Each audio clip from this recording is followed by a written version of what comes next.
And that's what climate change is about. It is literally, not figuratively, a clear and present danger. We are in the beginning of a mass extinction. The ability of CO2 to do the heavy work of creating a climate catastrophe is almost nil at this point.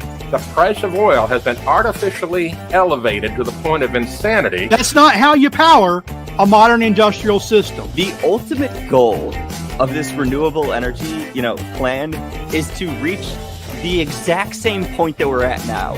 You know who's tried that? Germany. 7 straight days of no wind for Germany. Their factories are shutting down. They really do act like weather didn't happen prior to 1910. Today is Friday. That's right, Greta. It is Friday. It is the best day of the week, and not just because the weekend is almost here. It's also the day that the Heartland Institute broadcasts the Climate Realism Show. My name is Jim Lakely. I am the Vice President of the Heartland Institute.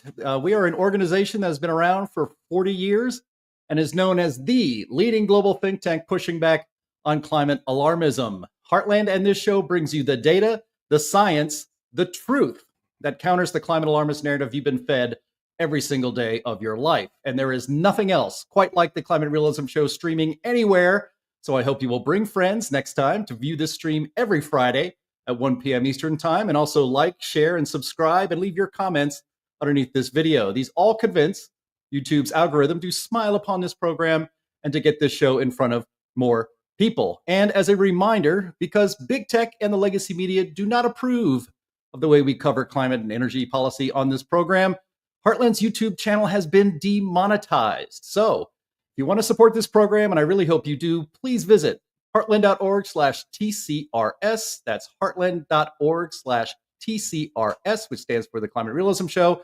And you can help us make sure that this program occurs every single week. Any support you can give is warmly welcome and greatly appreciated. And we also want to thank, as we always do, our streaming partners to help get this show in front of more people. JunkScience.com, CFACT, Climate Depot, What's Up With That, and the CO2 Coalition. We are also streaming today on X, on Matt Wielicki's X feed to his 87,000 followers. So welcome to you all. And I hope you will follow all of these X accounts and become a subscriber to this show at YouTube and Rumble for the Heartland Institute. So we have an enormously packed show today. So let's get right to it. I'll introduce all of our usual panels and guests. We have H. Sterling Burnett. He is the director of the Arthur B. Robinson Center on Climate and Environmental Policy at the Heartland Institute. We also have Linnea Lukin. She's a research fellow for energy and environment policy at Heartland. Anthony Watts, who is normally here, is off today. So we have now 2 very special guests. We're so glad to have them with us. The aforementioned Matthew Wielicki, PhD. He's Earth Science Professor in Exile from Official Academia. And Steve Malloy, who has served in Trump's EPA transition team in his first presidency. This is the first time, Matt and Steve, you guys have been on the show together. Have you even met in person? I know both of you have spoken at our climate conferences in the past, but this is the first time to have you guys together on the show, and it's a thrill, I must say. We were in Orlando together. We had some nice chats and a few drinks together. It was a good time. Very exciting. Yeah. All right. I can see that you guys are very close friends. It's very obvious from the very awkward way I tried to put you together like that. So that's on me, actually. Hey, we've got a lot to get to. Let's go. We do have a lot to get to, so let's go. All right. What we're going to get to first off is our favorite feature on here, and that is the crazy climate news of the week.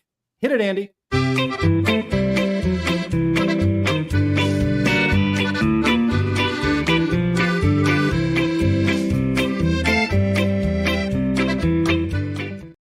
Yes, thank you very much, Bill Nye. We always enjoy dropping that drop. So our first crazy climate news item of the week comes to us from the Daily Mail. An 8-mile stretch of Amazon rainforest is felled to build a 4-lane highway for COP30 climate summit.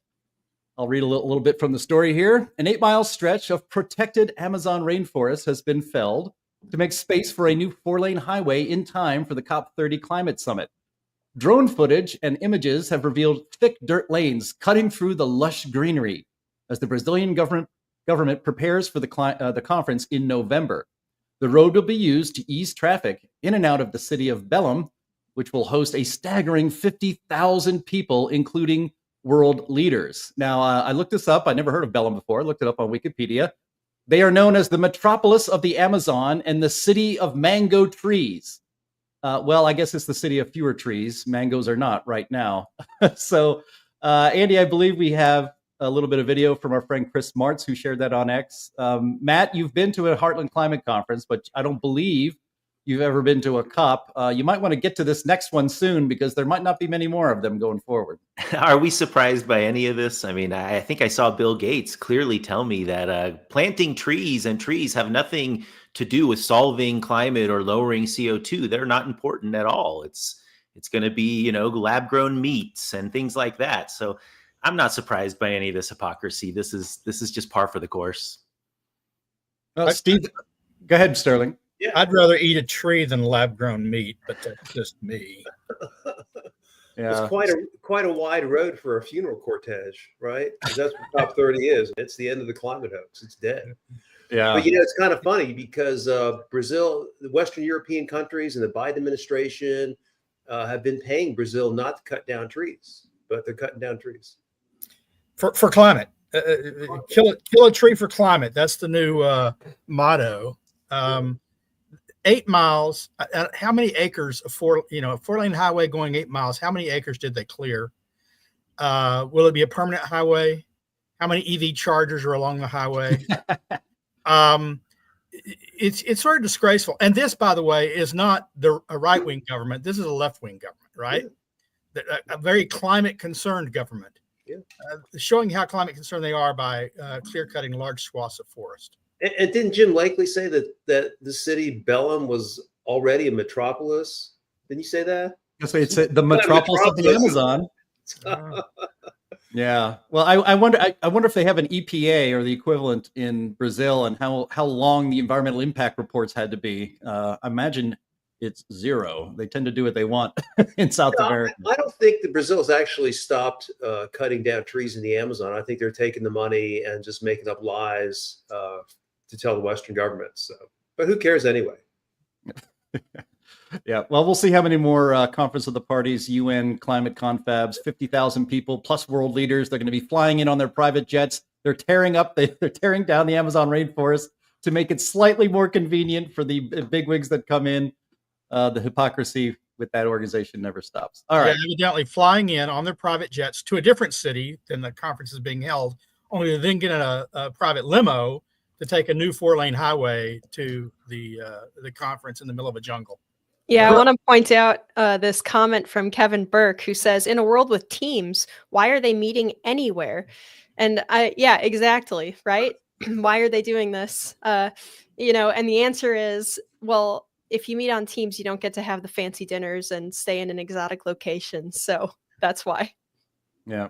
Now maybe they could mail each participant some lab-grown steak, and they can just kind of pretend they're all doing it together, in perfect harmony. All right. Let's move on to our second crazy climate news item of the week. And this one is particularly fun for me as a former member of the media. CNN's stupidity. So earlier this week, and we're going to be talking more about this later, new EPA Administrator Lee Zeldin took 31 actions, rolling back the radical environmental agenda of the federal government that goes back until the Obama years when it really got rolling. So CNN's longtime environmental reporter, Bill Weir, came on with Caitlin Collins to decry the moves in his typical apocalyptic fashion. And he also, of course, beclowned himself. So producer Andy, we got a video here. We'll play this clip and get some reaction. Well, as we're looking at these rollbacks that have been put in place by the White House in just the last 2 hours alone or so far, what can you tell us about just the scope? What does this mean and how's it going to affect people? It is the chainsaw effect that we've been watching all these weeks. Famously, President Trump promised oil executives carte blanche when it came to deregulation. In today's event, which is actually timed to the biggest energy conference in Houston, today, Lee Zeldin put out a video on X, and they were putting out press releases with such a flurry, about 31 different actions and rollbacks, that some of them had typos or placeholders at the top. We have one of those there. Trump EPA announces 000. You can see there. It's sort of shoot first, fill out the press release later. They're going after, of course, as you mentioned, vehicle emissions, tailpipe emissions, power plant pollution, mercury pollution that comes out of there, coal, wastewater, oil and gas, coal ash, reporting CO2, industries just kind of keeping a tally on how much planet cooking pollution they're putting in to the sea and sky area. That no need to do that anymore. Now, a lot of this is symbolic. It still has to go through the courts. It has to go through Congress, but it just is the latest in an all-out war on science, around public health, around the environment, and of course, around the climate crisis. Yeah. Well, Steve Milloy, don't smile too hard about all that good news. You'll get your chance to say it later, but I'll just mention here that Lee Zeldin himself tweeted out on X to explain Weir's horrible mistake. He says, quote, another media fact check face plant where the fact checker doesn't have the slightest clue what he's talking about. BC is not a typo. 40 CFR part 60 subpart 0000 or quad O is the federal reg under the Clean Air Act. Also, those are not zeros. That is the letter O. So actually, before we came went live today on the show, we were joking that I'd never heard of that rule, and Steve, you never heard of that rule. But I can assure everybody this: if I was going to go on CNN, I would actually look up the rule so I didn't make an idiot of myself on national television, as Bill Weir seemed to really want to do. Yeah, I mean, look, I had never heard of the rule, but that doesn't mean it's not a rule. and it never ceases to amaze me how these media guys, they profess their concern for the environment and public health and the climate, but none of them take 5 minutes to look anything up. I would at least check to make sure that's not a rule before I said it wasn't a rule, but they don't do that. So it's no wonder that they just blather on with their nonsense about, climate, the climate apocalypse. They don't know anything about it. And this really goes for 99% of the people in the world that open their mouths about climate. They know nothing about it. At most, they'll read an article here and there in the fake news media. And as we know, that is, that's usually not a good idea to rely on that kind of stuff. I just find it shocking. I mean, I've spent a lot, like everybody here, I've spent decades working on the environment. And to hear these guys just, spew this nonsense nonstop without having made any effort is pathetic.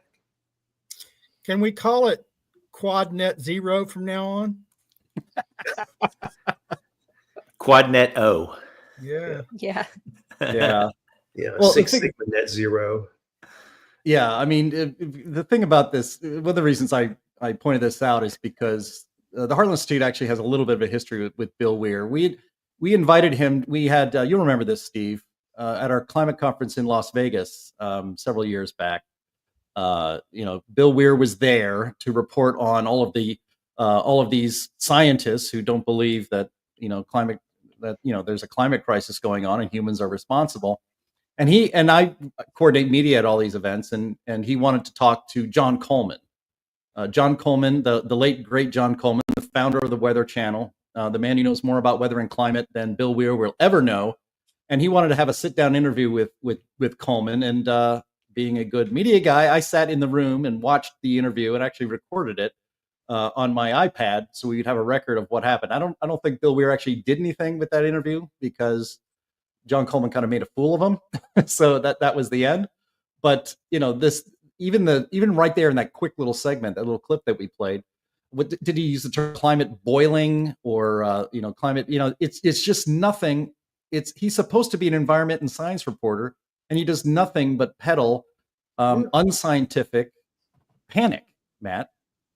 Yeah, I mean, I think that this has all been kind of the whole game plan all along, is to elicit an emotional response. And so if you just kind of watch the IPCC reports, the rhetoric keeps getting more and more kind of ratcheted up, and the media goes right along with this. And there's a clear pattern. The data doesn't support it. As the data doesn't support it, they kind of ratchet up the language even more, because if they can convince you with their language, even if you don't see it with your own eyes, then maybe they can make it be real or make it be true in your eyes. And Yeah, I've seen it all along, but it's a scary trend, and it just continues. And there's no questioning. Steve's absolutely right. It doesn't take long to just double check something, before you go out and say it. Don't just go along with the narrative. And it seems to me that that's just too much work for anybody to do nowadays.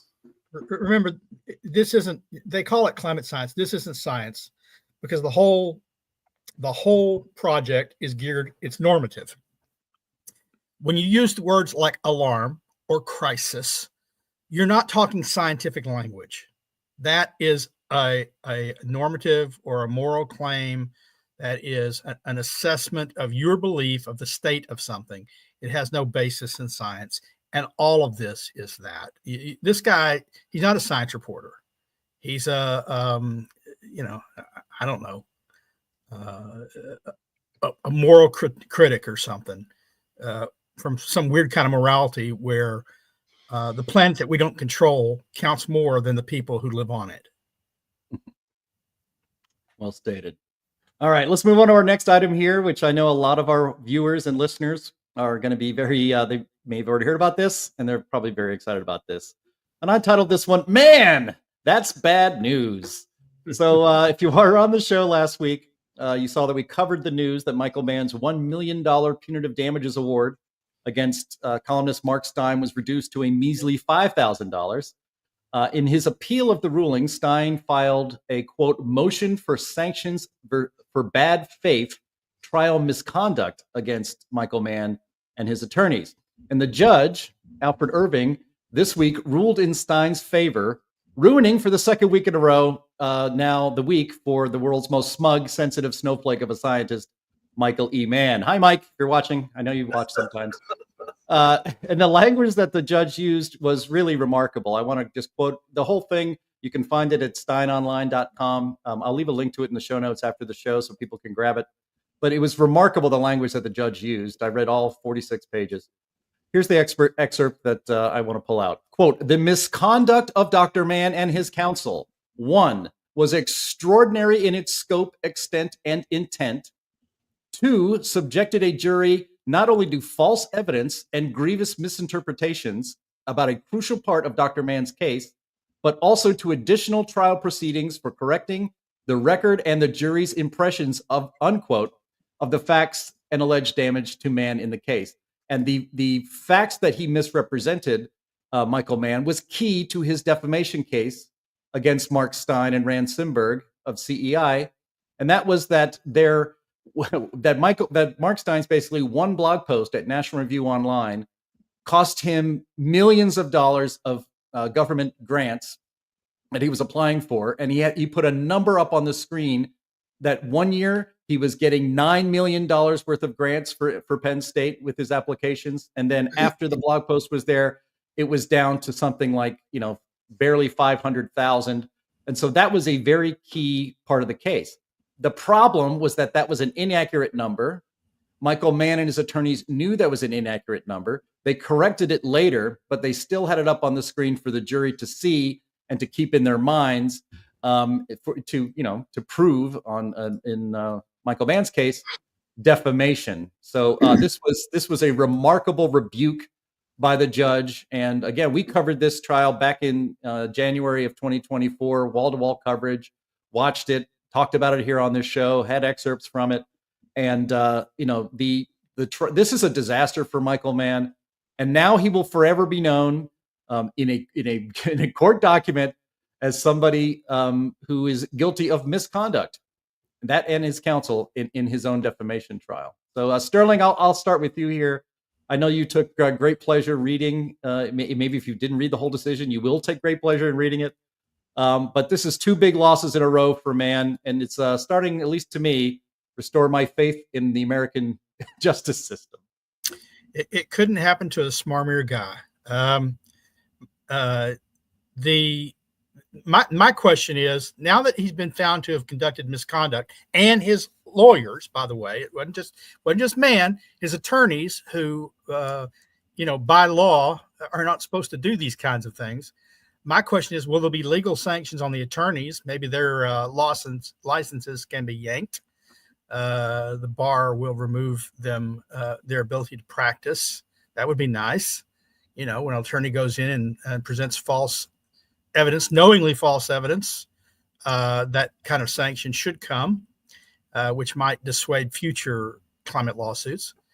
Secondly, how much should they pay for this? They may end up paying in legal fees and court costs much. They're already owe $500,000 evidently to the National Review. Yes, their court costs. Well, how much will they have to pay towards Mann? Towards Stein. He pays $5,000. Let's say they pay him $50,000. Well, the judge said that he has to pay. Michael Mann has to pay for the legal time that his lawyers spent dealing with this misleading testimony, and so it's definitely going to be more than $5,000. I can tell you that. Well, if I was Stein, I would make sure they knew that my legal time cost $10,000 an hour. Yep. Stephen, Matt, you want to pop in? So a year ago, the headlines were Mann won $1 million verdict against Mark Stein, but a year later, the $1 million has been knocked down to $5,000. Mann has been adjudicated as committing misconduct in the courtroom, and he's got to pay $500,000 in attorney's fees. I don't really see how this is working out for him. The sad thing is, it's not over yet. But now, now we have 2 points that make at least 2 points that make a line, maybe 3 points that make a plane.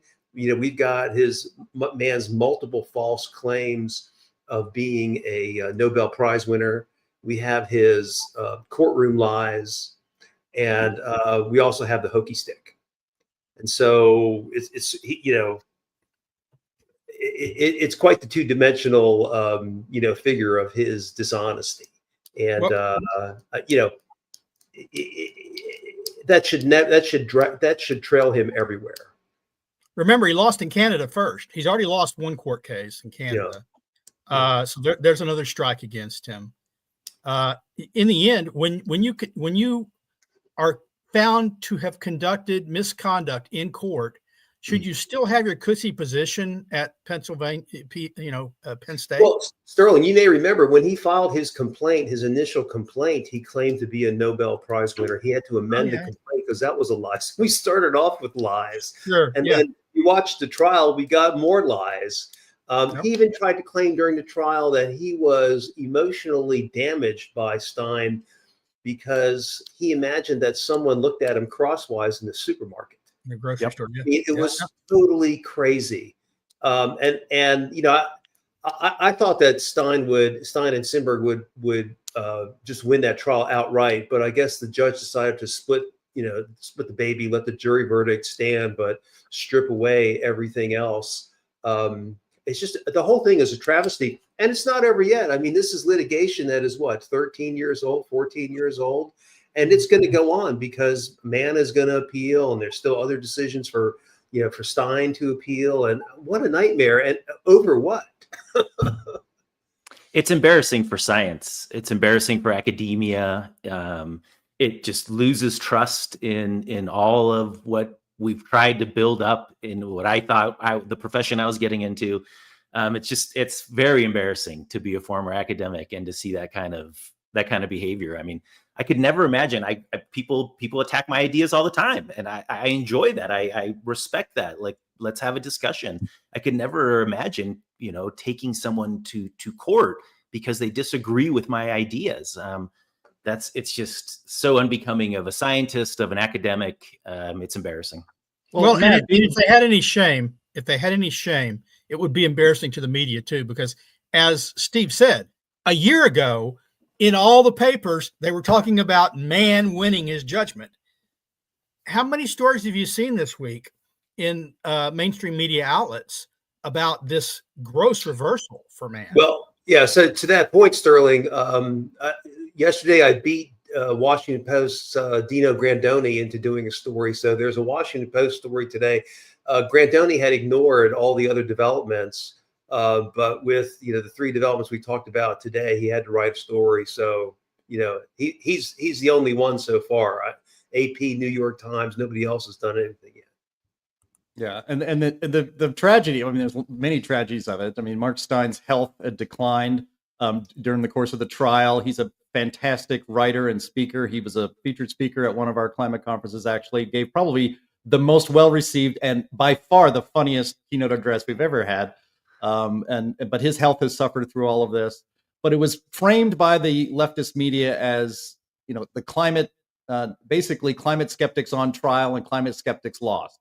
And that's actually not exactly what happened.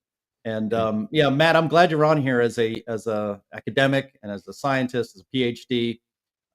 But as Michael Mann has found out that acting, lording over science as if you are the science, is kind of the Fauci attitude of science, seems to be pretty profitable, but also intellectually, frightening. Or you're frightened. You can't. Your intellect cannot withstand scrutiny, it seems, with Michael Mann. But you operated as a professor, as you just stated, where that's how you practice science. You challenge each other's assumptions. You double check each other's data, and then science is a pursuit of the truth, not the truth.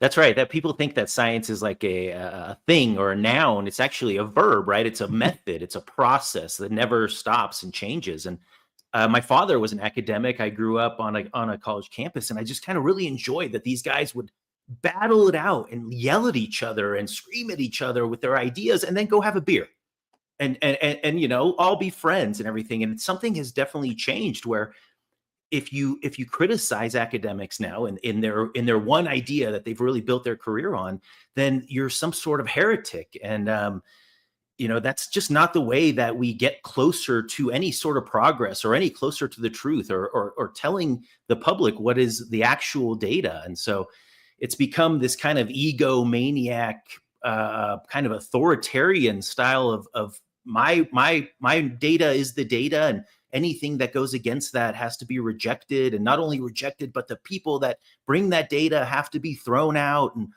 it's just not how science has ever progressed in the past, and I don't see it as a benefit to science. And so I think Michael Mann was the pinpoint of this kind of movement where there's no longer any criticism. There's no longer that we can actually have a good, healthy debate. We have to kick some groups out of the club, and then we can just really push our narrative forward. And then you have this confirmation bias where every bit of evidence fits your confirmation bias, just like it happens in law all the time. You can go out and find all this evidence that fits, and you can ignore all the evidence that doesn't. And that's just not how science has ever progressed in the past.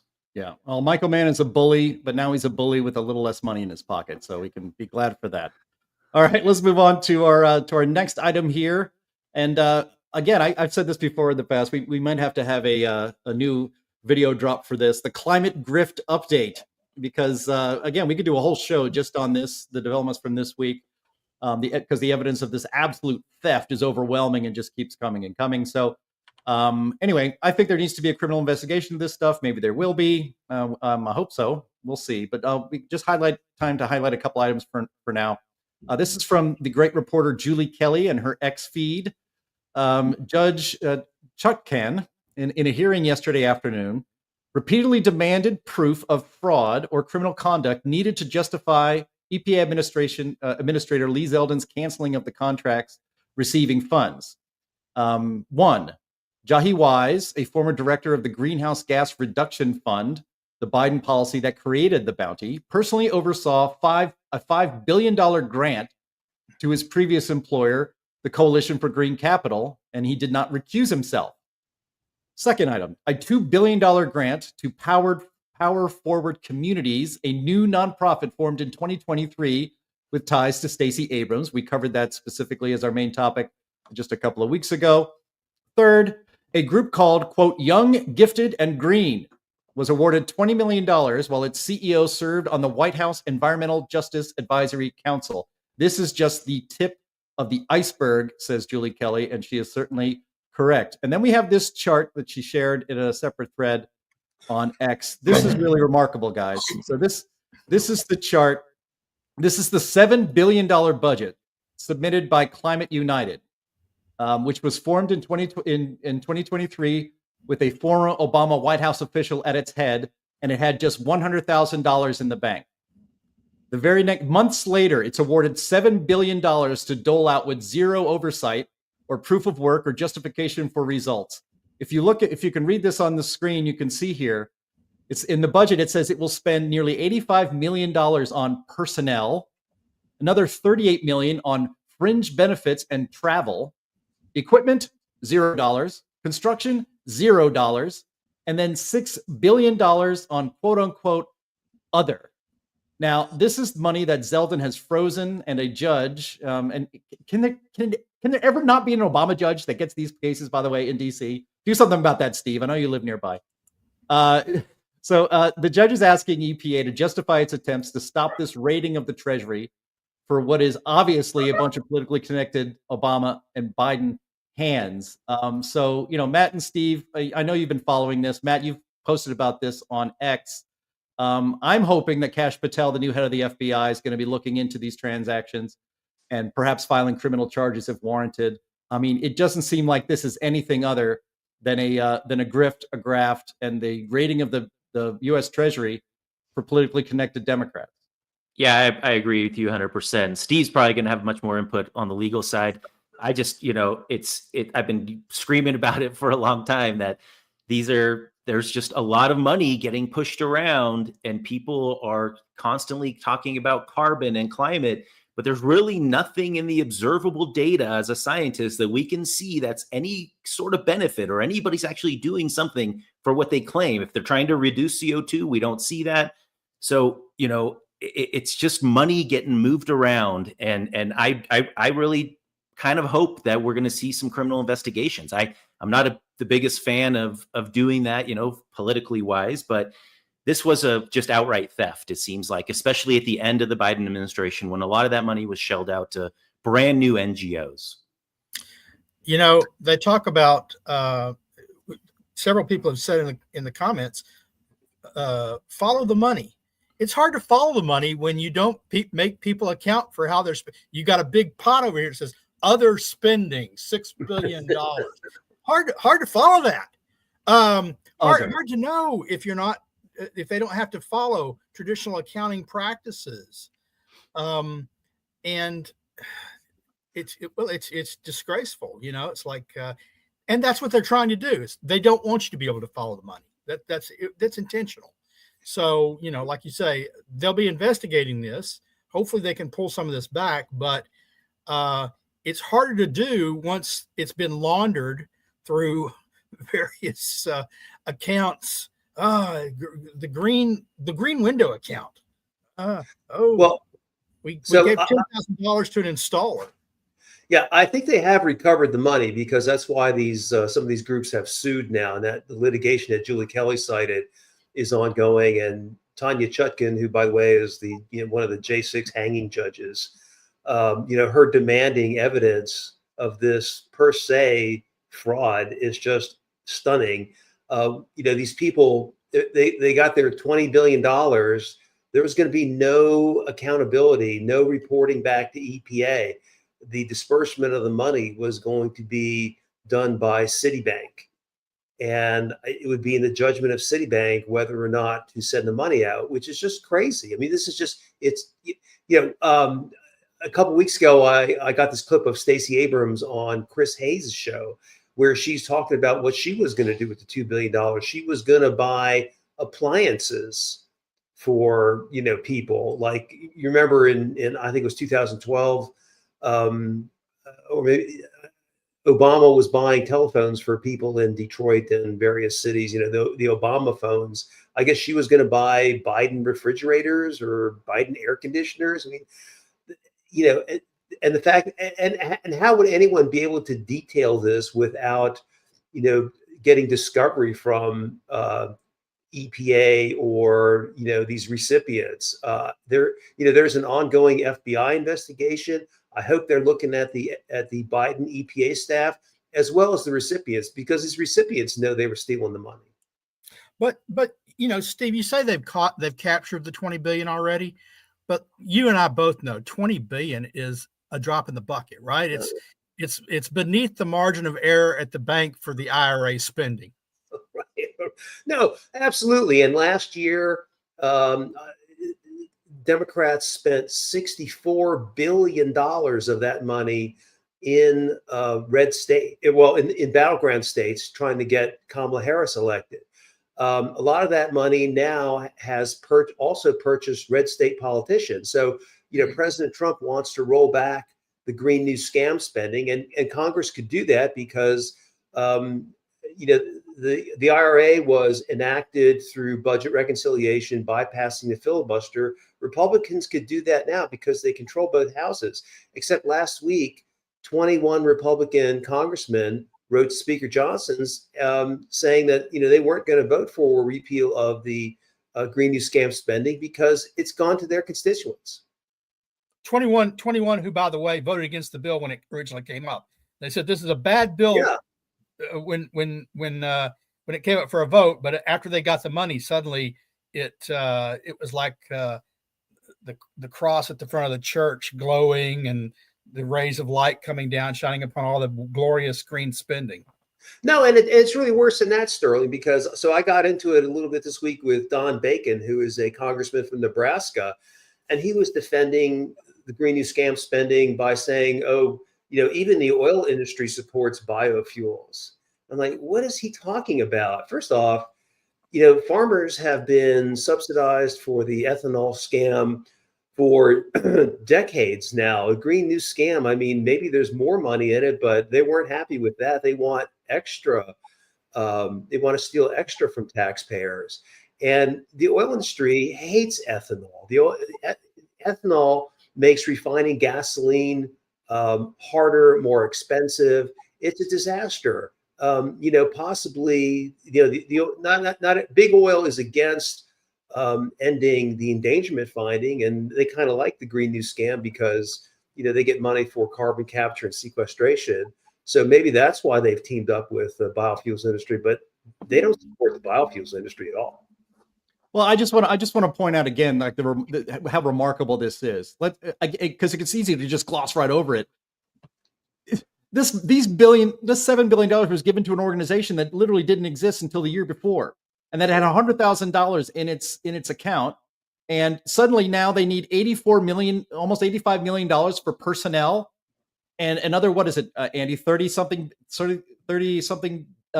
million for fringe benefits. What fringe benefits? When I see this stuff, I think about how the environmental left complains about supposed subsidies, billions of subsidies to big oil and gas, right? Well, at least if you were to grant that, and most of it is just tax write-offs for capital investment, if you were to even buy that argument, at least oil and gas produce something useful to our economy and people. What the hell is this doing? It's doing nothing. In fact, they don't even have to report what they're doing. They just apply a grant. They put the words climate justice in there. They put green in there a couple times. Sustainability, filter that in there. You could make a grant application using AI in 20 seconds. And if you're on the left, you'd be able to get yourself $7 billion. It's absurd. This is obvious fraud. And again, like you said, Steve, for the judge to say, well, prove it. Prove it? To be fair, Jim, I'm certain that they've hired at least 10 further people. So they got to pay them something. It seems to me like what, $8 million a piece plus the fringe benefits would be almost sufficient to compensate them for the sacrifice they're making, serving the public to save us from climate change. I'm in the wrong business. Yeah, you are in the wrong business, Matt. You're on the wrong side. All the money's in the climate scam. Hopefully, a lot of these Look what people you've are gonna done. I hope a lot of these people, the only money they're going to be concerned about is what's in their account for the commissary in federal prison. That's where it really needs to happen here. Yeah, as John says, we're just mad because we didn't get swimming pools from the IRA. Yeah. All right. I'm going to get angry if we stay on this. So that's why we can't do a You're whole going, show. you're going to get angry? You're going to get angry? Yeah, I'm going to get angry. That's right. Yeah. All right. All right. Let's move on to our main topic, which was very big news. And again, Steve was joking. Steve, I'm sure he'll get back to it, but he used to do a daily video kind of talking about the climate and energy news, and debunking some nonsense. Things are happening so fast that Steve can't keep up, so he's taking a little break. Maybe he'll be back.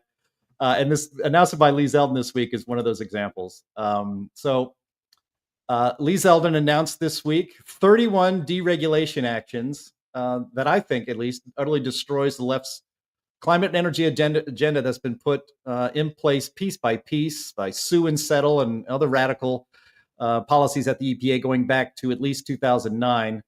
We have a link here, and I'll leave it in the show notes as well, so we can pick out our favorites of the 31 deregulation actions. Let me just go over a few of them, and I'll throw it to you, Steve, since you were once on the transition team for Trump's EPA. So Obama's Clean Action Plan, that's apparently going to be done. Regulation on coal and natural gas plants, regulations on oil and gas industry, the Mercury rule, mandatory greenhouse gas reporting. I guess we could forget about all that stuff. Cafe standards out. What is how do you say it in Spanish? Abuela, like our friend in Argentina. Grandmother. Yeah. That's great. Basura, trash. Okay. I should try to freelance a language I can't speak. Yeah. I'll try not to freelance a language I don't speak. Cafe standards out. Social cost of carbon redone. The Department of Environmental Justice. You can forget about that. The PM 2.5 rule, which is, I know, a big issue for you, Steve. That's going to be looked at again. Of course, we talked about this on a couple of shows, the endangerment finding for CO2 emissions. Those are on the chopping block. And then, maybe we'll actually get some scientists interested in actual science on the EPA Science Advisory Board instead of radical ideologues. And we have one right here on our show, Dr. Matt Wielicki. Maybe he can be on the Science Advisory Board. So, Steve, you cover this and you do this a lot. So what are your initial reactions when you saw what Lee Zeldin really wants to do at EPA? Yeah, well, so this is awesome. I mean, basically, is going to roll back everything that Biden EPA did, and even stuff that the Obama EPA did. And that's a good start in getting where we need to be. My favorite of all this, obviously, is going to be the rollback of the endangerment finding.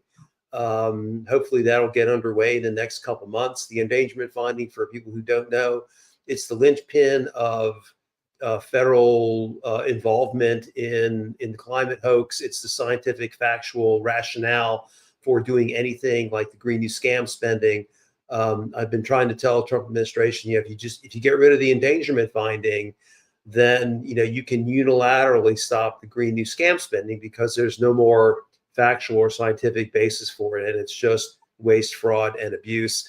They're also going to roll back a lot of the hopefully all the Biden overregulation on air quality, which would include particulate matter, some ozone regulations, and also the mercury air toxic standard, which is total nonsense. That's going to be important for the coal industry. Part of the MAGA energy plan, I think, is to reinvigorate the coal industry to produce electricity, and then we can take all the natural gas we make and export it to Europe and Asia, where they'll pay 6 times more for it. So it's an ambitious agenda. It's going to take a lot of work. Even if they only got 10% of it done, it would be a miracle because EPA has never really been reined in. So I'm looking forward to it. It's going to be a lot of work for all of us. Matt, you're a climate scientist. You're a person who follows data and the science and where it leads. What do you think of Lee Zeldin's moves to, I would think, apply actual science and data and skepticism to rulemaking? I love it. I agree with Steve. We got to go after the endangerment finding. I mean, for the whole idea of decarbonizing, that all comes from that finding. I've been talking to a lot of folks in industry and in corporations with their ESG plans, and they're talking about how they can actually refocus their ESG plans to be about pollution and what kind of waste products do they make? How can they reduce those instead of thinking about decarbonizing? There's been so much money, so much time and effort and resources put into this idea of decarbonizing the economy. We're carbon life forms. We exhale 40,000 ppm of CO2. It's going to be really difficult to decarbonize us. And so the idea that there's been so much of this resources put into this, because essentially it all comes back to the endangerment finding. And I think if you get rid of that, you can have companies focusing on their waste streams, on their incoming inputs. We would do so much better for the environment, for health work, for their workers' health. There's a lot of things that we could do that we've been essentially just diverting the resources to virtue signal to everybody that we're decarbonizing, which is clearly not a thing. And so I think 100% of the effort has to go into the endangerment finding personally. It's time to start the recarbonization movement. We need to recarbonize. Yeah. Well, I mean, look, everybody wants to make sure that industries do not pollute. And if they do pollute, they clean it up. The problem is that carbon dioxide emissions are not pollution. And once we get the government to stop treating it as such, then that actually lets those industries concentrate on actual environmental cleanup and not the fantasy that CO2 is bad. I think it's really important to put all this in perspective. 55 years ago, when EPA was formed by executive order and not by law, our air wasn't as clean as it could be, and sometimes the rivers caught on fire. But by the time I started working on all this in 1990, those problems had been fixed. The air was clean, and the rivers didn't catch on fire anymore. And since then, it's been this whole raft of overregulation. And it's not clear to me why people think if we stop the overregulation, we're all of a sudden going to have dirty air and dirty water. I mean, I know that's what the Greens want us to believe. And apparently they have convinced a lot of people that if there's, this much deregulation, the world is just going to go to hell. And of course, that's not true. We have the cleanest environment on the planet. We had the cleanest environment more than 30 years ago. Everything is fine. We have laws in place to make sure that emissions are at safe levels, emissions to air, emissions to water. As a matter of fact, the water that comes out of industrial plants has to be cleaner than the water that went in. So, we don't have really Superfund sites anymore. Yeah, we're going to have accidents once in a while, which need to be cleaned up. But generally speaking, our environment is as clean as it needs to be. And we need to move on to reindustrializing America and making America great again. Going back, everyone likes to say, oh, well, the EPA, at one time they were doing okay stuff. Well, we had dirty air, there's a few things to recognize. It's true, a lot of the air was dirty before there was an EPA. It's equally true that at the time the EPA was formed, some states had already taken the reins. Their air and water were cleaned faster at a steeper pace than after the EPA was formed and set the floor. Yeah. So they said, oh, well, if the EPA is going to do it, we don't need to. But since then, also, every state has its own environmental agency. And you want to talk about 1,000 points of light? That's what Bush talked about. Well, let's have some competition. I've read the Constitution. Evidently, no one who talked about the EPA had read the Constitution, including the president who signed it. Find me the word Environmental Protection Agency in the Constitution. Find me the words. Find me any of those words, and then strung together. They ain't there. It's not the federal government's job. If the states want to take it on, those things are left to the states or the people therein. Yeah. Just one final comment, then I'll shut up. People don't realize that although the air was a lot dirtier in before 1970, and the rivers caught on fire, and we had these leaking toxic waste sites, no one's health had actually been hurt or harmed by that. The environment has always been largely an aesthetic problem. And, we're on top of the aesthetics now, and we don't need to, destroy our economy. Our economy is what has made us the healthiest, wealthiest, freest, longest living society ever. And we need to, that's what we need to do. We need to get the economy going. We need to, people become healthier when they become wealthier. And EPA, as Sterling pointed out, has really, hurt that process. We've cleaned up the environment because we have great technology. We're very wealthy. We can afford to have a clean environment.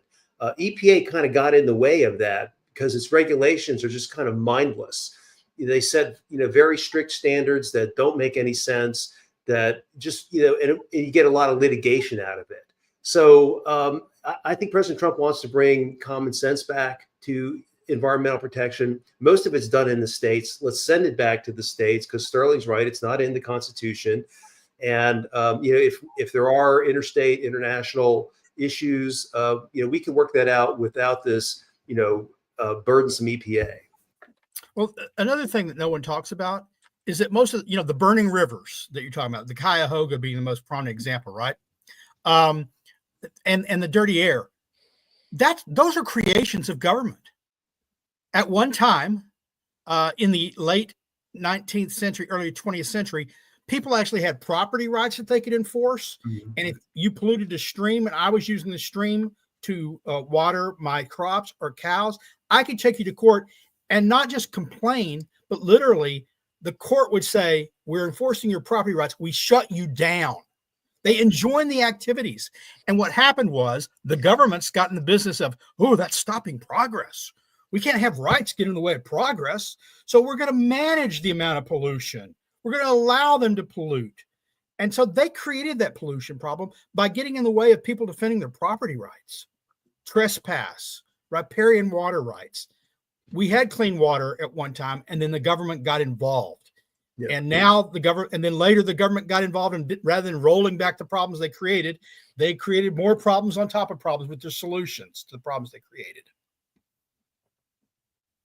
Yeah. Yeah. And now we're $36 trillion in debt. All right. All right. But there's no waste, fraud, and abuse there, Steve. None that can be traced. The court. None that can be traced. All right. Well, we got some Q&A to get to for sure. I know we've had so much show packed in here. Linnea, yeah? Were you going to say something? Oh, no, I was just agreeing. It's time for Q&A. All right. But go for it.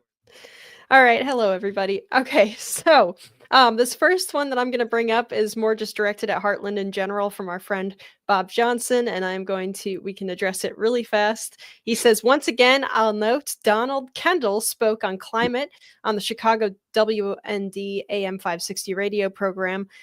Sean Thompson often addresses climate on his program. Where are the rest of us on that program?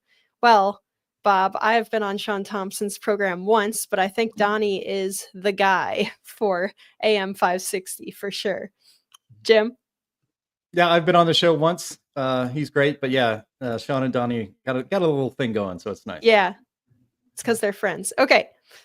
David Ulrich says, I went to your last conference in Orlando and to your dinner in Chicago last year, hoping to go to another conference soon. Also, can you start covering geoengineering? You're lucky, David, that Anthony is not here today. This question would make him his top pop off. He does not enjoy this topic. So no, we're not going to become a geoengineering watch type channel.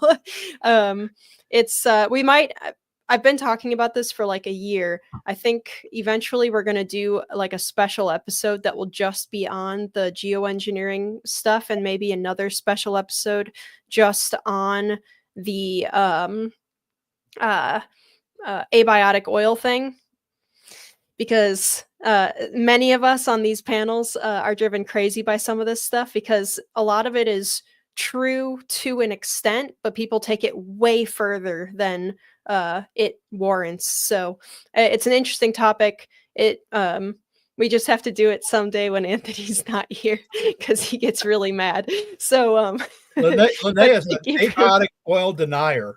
Yeah, I wouldn't even go that far. Well, I mean, if by denier you mean the same way I'm a climate denier, then yeah, I guess. we have to get some of that NGO grant money and send Anthony on a fringe benefits vacation somewhere, and then we can. There you go. Yeah, exactly. Okay, so Wheelman has a related question, which says, are chemtrails a conspiracy theory? And I'm going to stop you right there. And I'm going to say, what do you mean by conspiracy theory? Because the definition of conspiracy theory is a theory that there is a conspiracy going on. It's not a synonym for falsehood, which is what a lot of people use it as. So I don't know what you mean by that.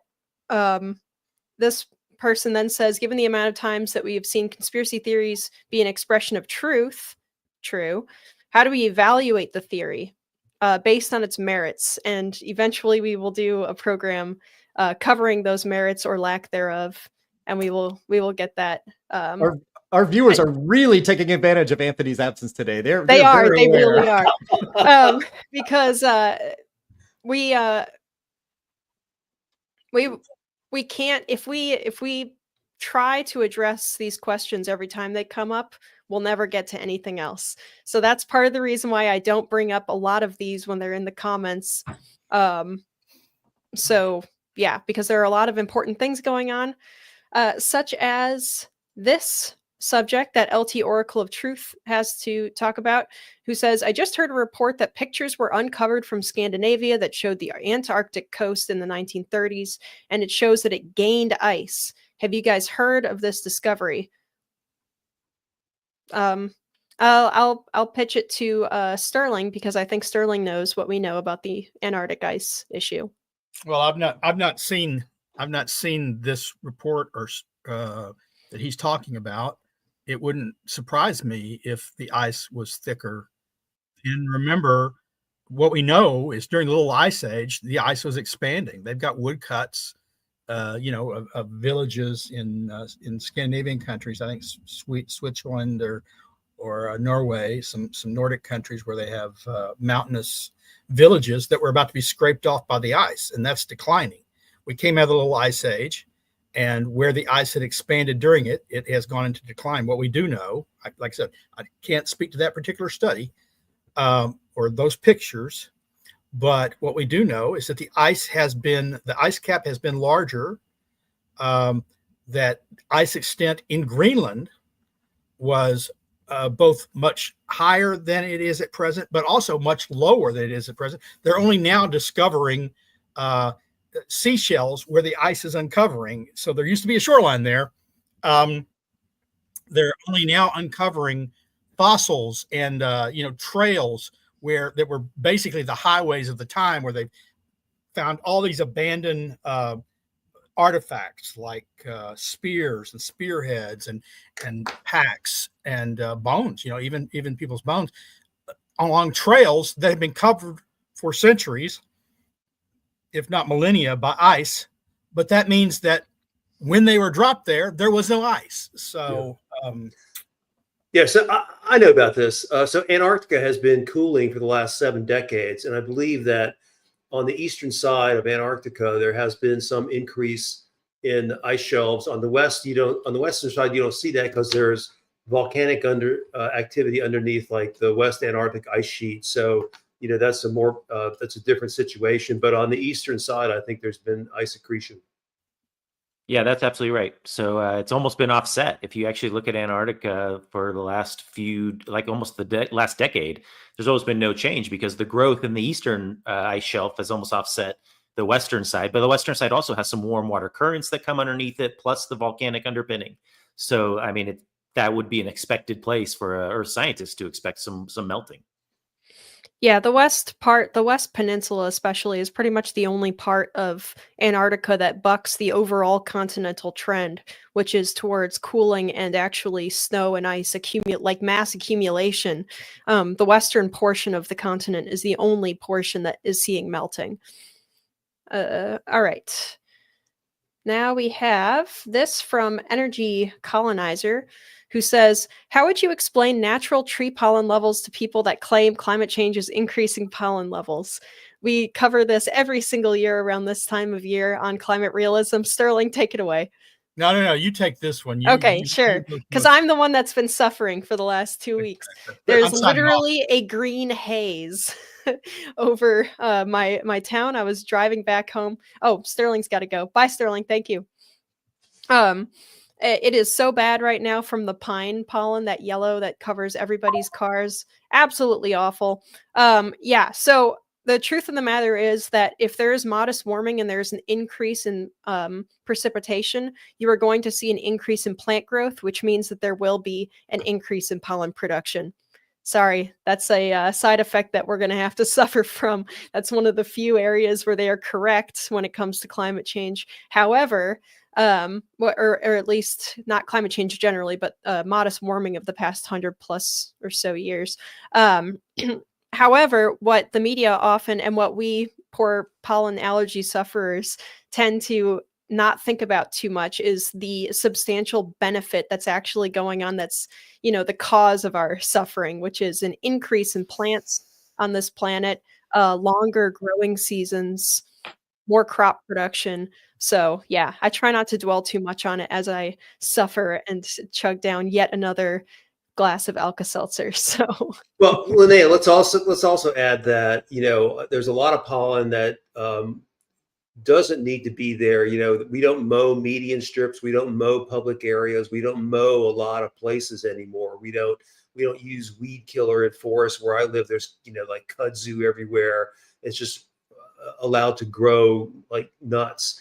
And so that, there's a lot of extra pollen from that. It's, they're invasive species that have come in and, cause allergies. So, we could do something about this issue, but it's not, as you said, it's not really a problem. It's actually a good thing because, we need the warm temperatures. We need the CO2 to keep our agricultural production going, because that's what keeps us alive. Yep, absolutely. So we like it. We're suffering, but we like it. All right. So our friend Luke says, Musk has said that he is in favor of getting rid of EV subsidies. He also said he's in favor of getting rid of oil and gas subsidies. Do you think Doge or the Trump administration will actually do this? I'm going to pitch that to you, Steve. Well, yeah. So Trump is going to get rid of the EV subsidies if he can. And Musk is okay with that. And, a lot of the, we need to get rid of the oil subsidies, especially when we're talking about carbon capture and sequestration, because that's just a grift. But a lot of the things that the Greens talk about as subsidies, Jim touched on this earlier, are really just ordinary business deductions. And that's not a subsidy. That's just an ordinary business deduction. So, let's just get rid of all subsidies. I think that's what we all stand for, and let, the most, economical technologies, win. Yeah, I agree with that 100%. Oil's not that easy to find. I know a lot of folks that are out in the fields that are drilling wells that come up empty, and that's a huge capital investment. And so you should be able to write that off essentially. And then that's claimed as a subsidy and it's like sort of, but not really. So. Yep. There's a difference. If you guys are more interested in that topic, we have an article covering energy subsidies on climaterealism.com, where we report on a EPA report, or not an EPA report. Was it the EPA? I don't recall. Where they broke down where all the federal subsidies go to. And that includes direct and indirect subsidies. So we did kind of a rough, quick and dirty little article on it, based off of some Fox News reporting. And then we went a little bit deeper.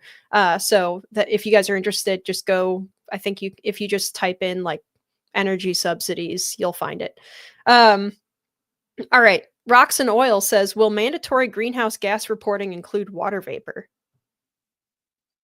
Well, they should if they're really worried about the greenhouse effect. I mean, water vapor is by far the major effect in the atmosphere that raises us from our black body temperature. And so if that's the concern, then I guess you should.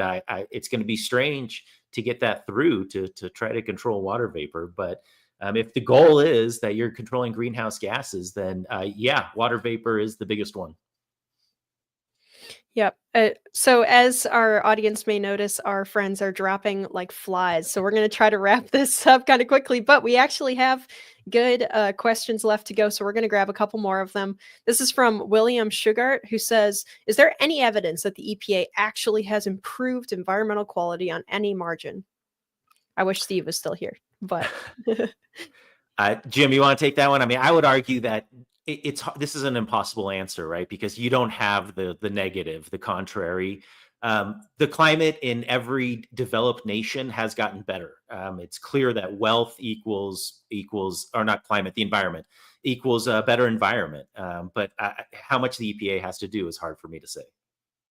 Yeah, I do think that the wealth connection is a little bit better than saying, because we have a specific industry for specific administration for it, because when people are not worried about putting food on the table, they can worry more about what kind of food they're putting on the table, and even where their trash is going and stuff like that. But people who are starving aren't worried about the environment. And I would say the question is, where's the evidence that the EPA has cleaned our air? I mean, Matt and I are old enough. I was born in 1970. I know it because this is my lived experience. It's obviously cleaner. And I've said this on this podcast, and so have people that have come and spoken at our climate conferences. the Environmental Protection Agency is probably, I will be very generous, the most successful federal agency ever. Our air is so much cleaner now than it was in the 1970s. It's our water, our oceans, our land, all are all clean. Well done. Round of applause for everybody. Now reduce the staff by about 2/3 at minimum, and just keep an eye and keep everything going straight. The problem is every federal agency has to keep justifying its existence, which is why they want to improve the air quality by this much, an amount you really can't even measure, and it's going to cost this much to do it, but they don't care about the cost because you pay the cost. They don't pay the cost. And so that's one of the problems with a lot of these federal agencies, which is why I think DOGE and its work and Donald Trump following through on these recommendations is so important, because so many of even some of the good performing federal agencies have done their job and need to go, but they just continue trying to justify their existence. And that's how you end up with an EPA that is actually doing more harm to our economy. And heck, what was that scandal where they polluted a river in Colorado where you live, I think, Matt, right? Gold EPA was King. guilty of that? That's right. Yeah. Yep, Right. That's So- right. Gold King mine. I think you could extend this argument to the IPCC. If there's no climate crisis, there's no need for an IPCC. So I will tell you right now that there will always be a climate crisis. Yep. Yeah, if you guys just, I mean, if you didn't live during the time when there was a whole lot of smog and stuff, just go watch episodes of like Columbo or something, and you'll be just amazed at the yellow fog everywhere in that show, and it's never gone. Okay. Kevin, actually, I want to take this question from Peter Halligan, who says, do we create CO2 when we breathe out that 30,000 parts per million, or just exhale it as not needed? So this is a pretty easy question. Yes, we do create that CO2 through cellular respiration. Everywhere in your body creates CO2, and then your blood transports it to your lungs, and then you breathe it out.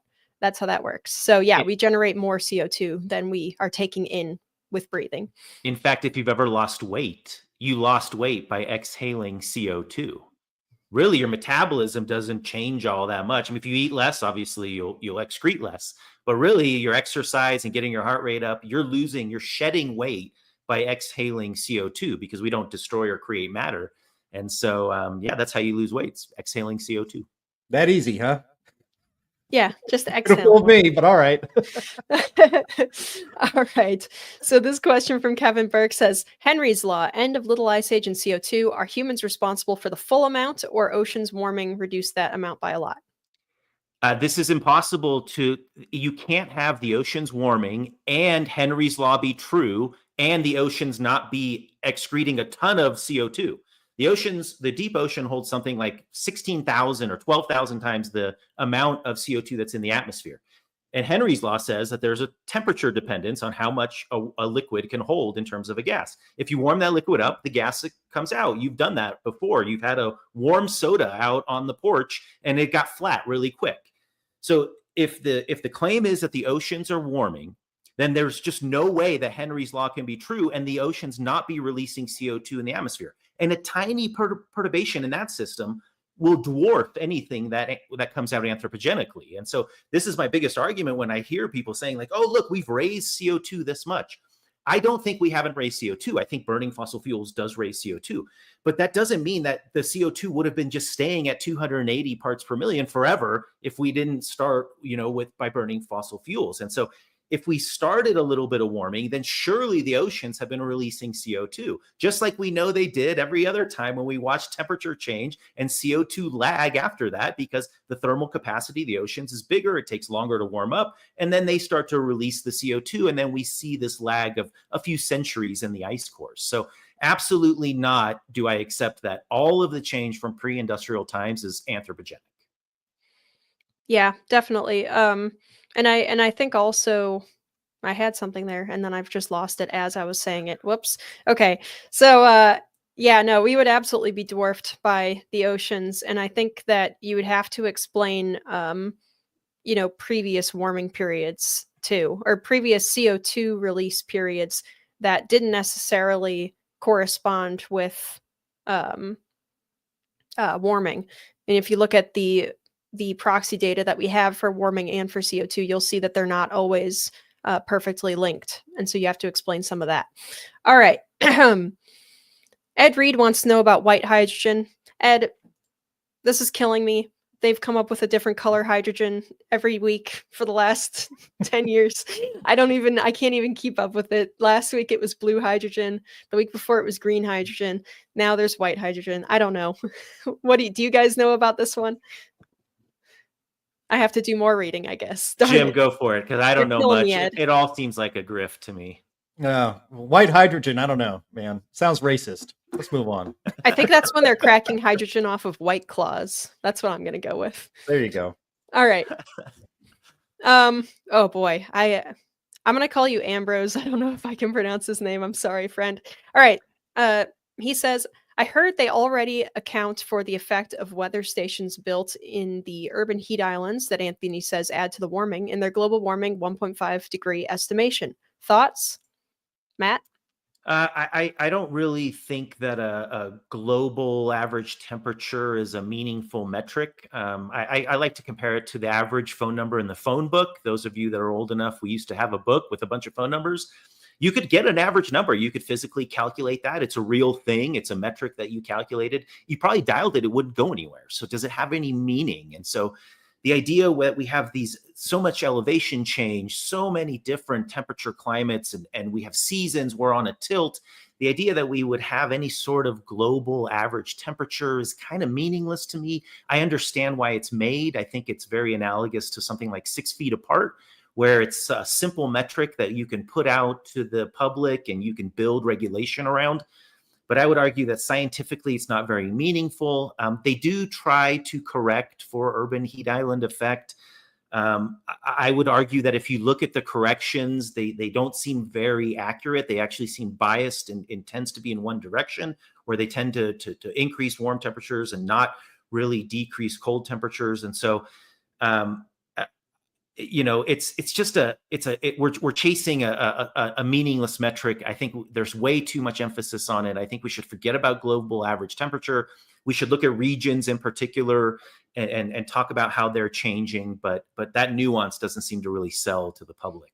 Yeah, it's kind of like asking what the significance is of like average landmass height above sea level. And so you have like the Himalayas, and then you have below sea level New Orleans, and the average of that is what you should expect for continents. And it's meaningless. It doesn't tell you anything about where you live. I made the analogy the other day. It's like taking the average of all the patients in a hospital, and if you saw the average temperature in the patients in the hospital move up a little bit, you wouldn't go and just give everybody medicine. Right? You would go and look at what patients are starting to get a fever and which ones are maybe getting chills. Why is the average changing? But we try to apply this like blanket idea that like we saw the average patient temperature in this hospital change, so everybody takes Tylenol. That would be absurd in the medical industry. Yep, absolutely. Well, I think that's all the time we've got today, and pretty much run out of questions. So thank you guys so much. Yeah. We want to thank actually Sterling and Steve, who they had a hard out at the top of the hour. We had a friend of ours, Charles Rotter, who writes at What's Up With That. He sent us a meme, a cartoon that I'm assured is funny. Here we go. It's leftists in 2000. Who killed the electric car? And leftists in 2025. Kill the electric car. And holding up a Molotov cocktail. So that's actually, we talked about that on the In the Tank podcast show, which we do on Thursdays at this very time, 1 p.m. Eastern, the absurdity of how things have flipped around. And now the left is now trying to burn the electric cars they were mandating we all get into, 6 months ago. Pretty funny. Life moves at you pretty fast, as Ferris Bueller said. I'm glad I didn't buy one. It'd probably be burned down in my front yard. Yeah, probably would be. So, all right. So I want to thank, as I said, Steve Malloy is from junkscience.com. You can follow him on X at junkscience. And it's been such a pleasure to have with us Matt Wielicki. He has a new Substack called Irrational Fear. So you should go over there and check it out. And I hope you also get the paid subscription, because it is worth having for sure. And you got to support guys like Matt who are out there trying to spread the truth and fight back against panic, which is what we do on the Climate Realism Show every single day. Thank you, Linnea Lucan. Welcome back from New York City, where you were filming with John Stossel. We'll have more news on that coming up in a couple of weeks. Always visit climaterealism.com. Always visit climateataglance.com. Go to What's Up With That. And then also, of course, go to heartland.org, where you can support this organization, support this show, and also subscribe to our free Climate Change Weekly newsletter. And thank you, everybody in the chat. It was a lot of fun today, and we will talk to you next week. Bye-bye.